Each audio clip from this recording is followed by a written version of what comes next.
Hello বন্ধুরা, mysterious ওয়ার্ল্ডের নতুন এপিসোডে আপনাদের স্বাগতম। এই এপিসোডে এমন কিছু সাবমেরিন দেখাবো যেটা পুরো পৃথিবীকে ধ্বংস করে দিতে পারে এবং এই সাবমেরিনই পুরো পৃথিবীকে বাঁচিয়ে রাখতে পারে। আপনি যদি মিস্টিরিয়াস ওয়ার্ল্ডে নতুন হয়ে থাকেন তাহলে আমাদের চ্যানেলটি এখনই সাবস্ক্রাইব করে বেল বাটনটি ক্লিক করে দিন। তো চলুন শুরু করা যাক। আপনি কখনোই সুনামি থেকে দূরে পালিয়ে বাঁচতে পারবেন না, এর সাথে সুনামির আগাম সতর্কতা পাওয়াও কোনোভাবেই সম্ভব নয়। আচ্ছা, আমরা এমন কিছু সাবমেরিন নিয়ে আলোচনা করব যেগুলো প্রাকৃতিকভাবে তৈরি হওয়া সুনামির চাইতেও আরো ভয়াবহ সুনামি তৈরি করতে পারে। এদের মধ্যে অনেক সাবমেরিনের শক্তি হিরোশিমা নাগাসাকিতে ফেলা বোমার চাইতেও বেশি, অথবা এমন সাবমেরিন রয়েছে যেটা গোটা পৃথিবীকে ধ্বংস করে দিতে পারে। হ্যাঁ, ঠিকই শুনেছেন, পানির নিচে থাকা একটা সাবমেরিন পৃথিবী ধ্বংস করে দেওয়ার মতো শক্তি রাখে। আবার এমন কিছু সাবমেরিন আছে যা এই সকল ভয়ঙ্কর মহাপ্রলয় থেকে আমাদেরকে প্রাণে বাঁচাতে পারবে। কিভাবে? চলুন জেনে নেওয়া যাক। প্রথম বিশ্বযুদ্ধে তৈরিকৃত U-31 সাবমেরিন মোট প্রায় 30 জন মানুষকে একসাথে বহন করতে পারত, কিন্তু পরবর্তীতে স্নায়ুযুদ্ধের কারণে বিশাল বড় বড় দৈত্যাকৃতির সব সাবমেরিন তৈরি হতে থাকে।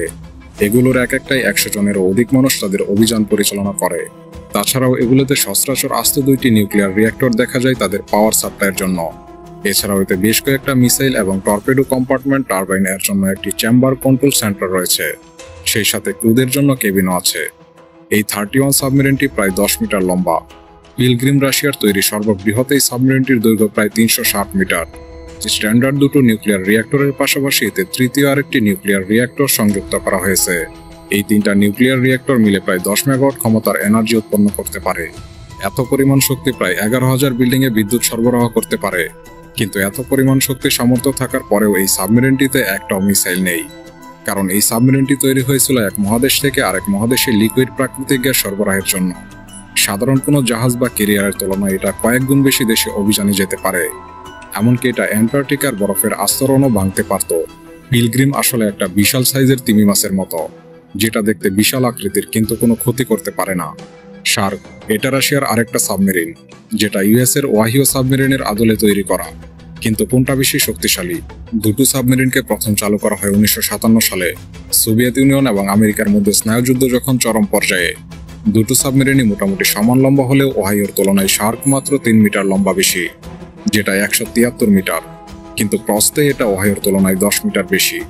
এই কারণে পানির নিচে এটা প্রায় 48,000 টন বেশি পরিমাণে আয়তন দখল করে।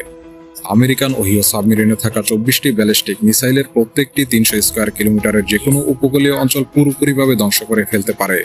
আর রাশিয়ার শার্ক সাবমেরিনের ক্ষমতাও ঠিক একই পরিমাণের, কিন্তু তৎকালীন সময়ে রাশিয়ান মিসাইলের আকার বড় হয় তা পরিচালনার জন্য অনেক বেশি পরিমাণে জায়গার দরকার হতো। আর এ কারণেই একই ক্ষমতার অধিকারী হলেও ওয়াহিওর তুলনায় শার্কের আকার ছিল বেশ বড়।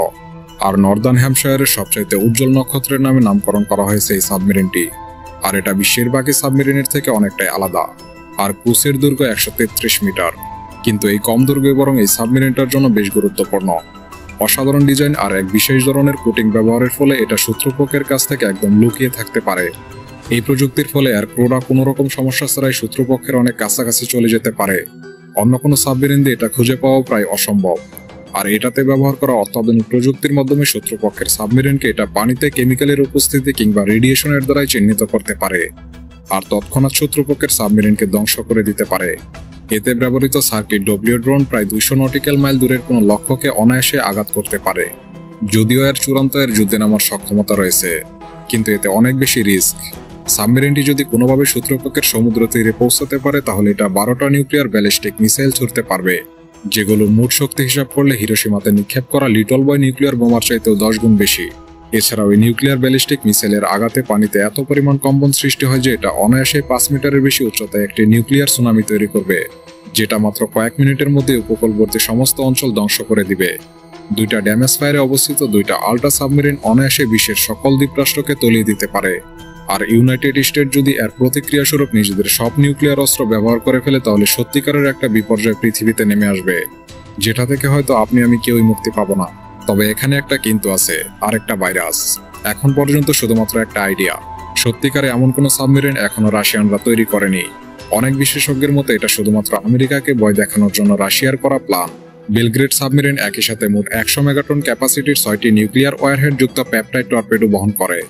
এক একটা টর্পেডো প্রায় 20 মিটার লম্বা এবং দেখতে একটি স্কুল বাসের সমান। প্রত্যেকটা টর্পেডোর আঘাতে 2000 বর্গ কিলোমিটার অঞ্চলের সমস্ত কিছু ধ্বংস হয়ে যাবে। এই বেলগ্রেড সাবমেরিন সরাসরি রাশিয়ার প্রেসিডেন্ট পুতিনের কাছ থেকে সকল প্রকার আদেশ গ্রহণ করে। সাবমেরিন খুব সহজেই অনেক কিছু ধ্বংস করে ফেলতে পারে, এটা আমরা সবাই জানি। কিন্তু বিশ্বজুড়ে কোনো মহাদুর্যোগের সময় সাবমেরিন কি আদৌ আমাদের জন্য কোনো নিরাপদ স্থান হতে পারে? বিগত 10 বছরের বড় বড় ঢেউ বা সুনামি জাপান, ইন্দোনেশিয়া বা গ্রিনল্যান্ডের মতো দ্বীপরাষ্ট্রকে ব্যাপক ক্ষয়ক্ষতি করেছে।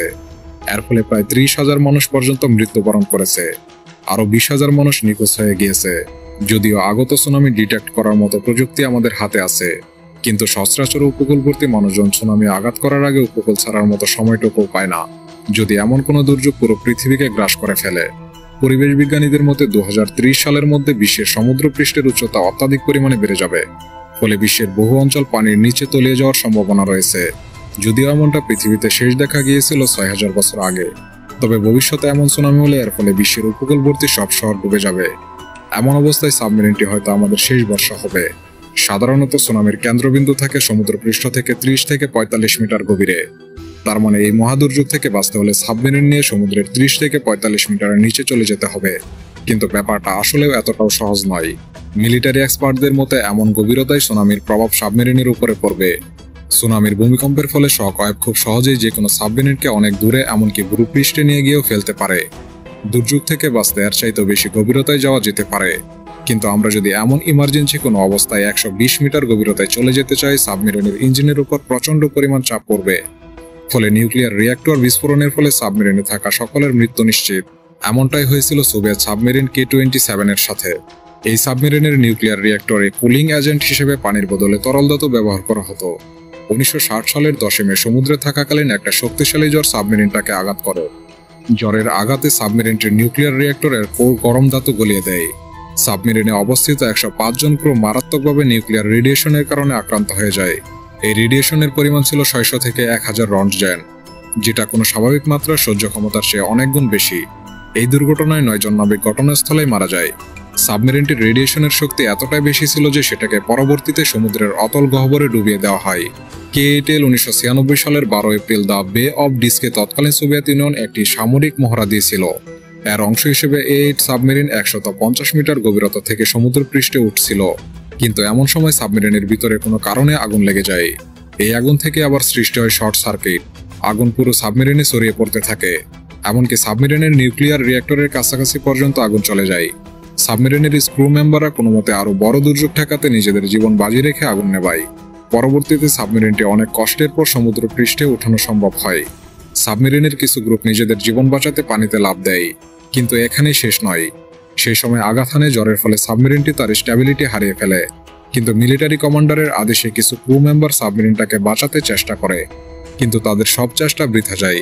ওই দুর্ঘটনার 4 দিন পর সাবমেরিনটি সমুদ্রের অতল গহ্বরে ডুবে যায়।